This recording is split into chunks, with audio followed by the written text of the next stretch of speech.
Bimwe mu vyatumye ishirahamwe Dikobu rihurikiyemwo abarundi baba muri Leta Zunze Ubumwe za Amerika rifata mu minwe isabukuru dukunda Burundi nuko bashimye ico civugo gisanzwe cazanwe n'umuririmbyi Augusta Burundi ariko ko ico cimviro dukunda Burundi hizoguma ari ica Augusta Burundi nkuko bivugwa na Elodie Dukundane ahagarariye ibikorwa by'ishirahamwe Irebe Company isanzwe igiye kukira Augusta Burundi. Ntumbero nyamukuru twabatumye ko nuko isabukuru dukunda Burundi uherutse mwari mwabonye yuko iri kwitegurwa na Irebe Company bafatikanye na RTNB ariko ubu unye Irebe Company yashikirije ibikorwa mu ntoki ishira hamwe Dikobu kuko yagomye iciyumviro c'umuririmbyi Augusta Burundi ntibariguze namba ahubwo bashimye iciyumviro hama haraba amasezerano hagati y'userukira y'urongoye Irebe Company n'urongoye Dikobu aho bahurije yuko kino gice ca mbere ariyo edition ya mbere ya isabukuru dukunda Burundi yokogwa n'ishirahamwe Dikobu. Gituma twahinduye amatariki ni kubera yuko vyahuriranye nuko ubu unyurumva ko ari Dikobu irategura ivyo vyahuriranye nuko itariki 19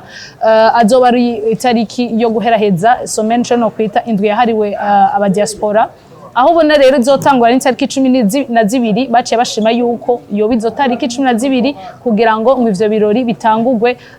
nishira hamwe bitangurwe niyo sabukuru dukunda Burundi. Iciyumviro dukunda Burundi ni ca Irebe Company kivuye ku muririmbyi Augusta Burundi rero baragishimye twarakibashikirije kuri edition ya mbere ari naho bagiye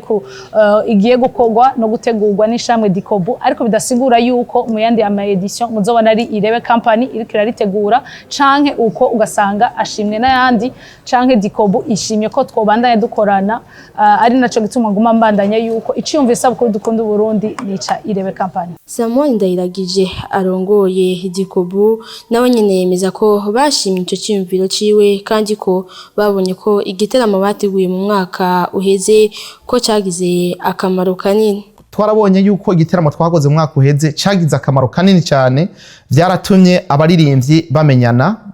abaririmbyi bahurira kuri stage imwe urukundo hagati y'abaririmbyi twarerekanye ko bikunda abatavugana ico gihe barahuriye kuri stage birakunda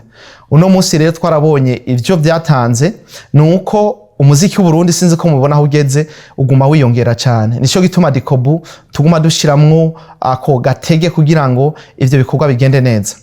mu mwaka uheze rero twakoreye ku muziki bizaba intambo z'ikirundi imbyino zitandukanye umuziki utandukanye wo mu karere wo hirya no hino mwarabonye ko twazanye n'abarimvyi bo hakurya baje kudufasha hama rero tukazoba turiko turakora ico bita isabukuru twarahinduye gatoyi tuvyita isabukuru kubera ko tuzoba turiko turaraba ingene twoteza imbere umuziki w'u Burundi ariko twarashimye twongera turashimishwa n'indirimbo y'umuririmbyi yitwa Augusta Burundi indirimbo yise dukunde Uburundi hama rero Augusta Burundi akaba yari karategura igiteramo afatanije n'ishirahamwe asanzwe arongoye Irebe Company hamwe n'abandi bari ko baramufasha kugira ngo ico gikorwa gishoboke iryo shirahamwe rero Irebe Company na Augusta Burundi bariko barategura igiteramo nyene citwa dukunde Uburundi natwe tukaba dusanzwe twaramugomwe muga ntiyarazi ko twamugomwe niho rero twaca tumubwira ati yamara ivyo muri ko murategura natwe twagomba kubigukorera twatwifuje yuko uyu mwaka igiteramo cacu cyo kwitwa dukunde Uburundi naha rero twaciye twumvikana tuca tuvyumva kumwe tugira imboni imwe tubitahura kumwe Augusta Burundi avuga ati nivyo nashaka narondera bashigikira narondera ko dutera intambwe kugira ngo twavance naha rero twaciye dufata Dikobu iki kibazo